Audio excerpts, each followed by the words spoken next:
আপনারা অনেকেই বর্তমানে পাসপোর্ট করতে চাচ্ছেন, কিন্তু 2025 সালে এসে পাসপোর্ট করতে কি কি লাগবে এবং সেগুলো নিয়ে আপনি কোথায় যাবেন, কার কাছে কাগজপত্রগুলো জমা দেবেন, বিস্তারিত বিষয় জানিয়ে দেবো আজকের এই ভিডিওর মাধ্যমে।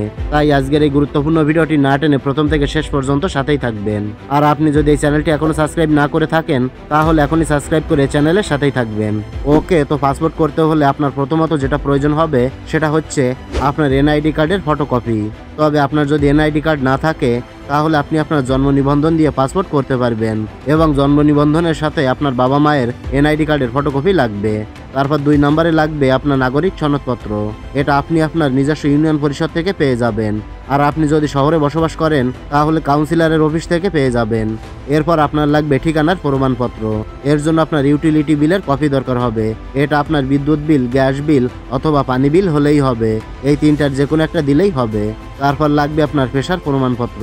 সেক্ষেত্রে আপনি যদি স্টুডেন্ট হয়ে থাকেন, তাহলে স্টুডেন্ট কার্ডের ফটোকপি অথবা আপনার সর্বশেষ পরীক্ষার সার্টিফিকেটের ফটোকপি দিতে হবে। আর আপনি যদি সরকারি চাকরিজীবী হয়ে থাকেন, সেক্ষেত্রে আপনার ইনওসি অথবা জিও লাগবে।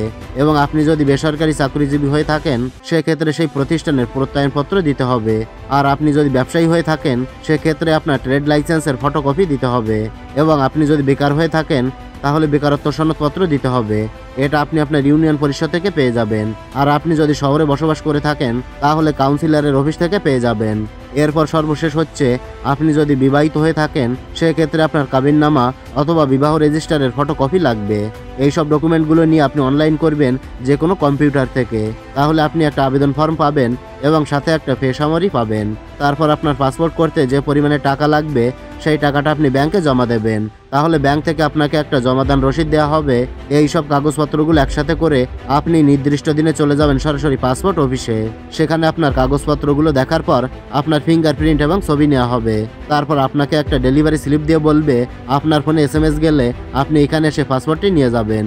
তো আমি যে কাগজপত্রগুলোর কথা বললাম, পাসপোর্ট করতে গেলে অবশ্যই আপনাদের এই কাগজপত্রগুলো লাগবে। এটাই ছিল আপনাদের জানানোর। তো ভিডিওটির ইনফরমেশনগুলো ভালো লাগলে লাইক, কমেন্ট ও শেয়ার করে দেবেন।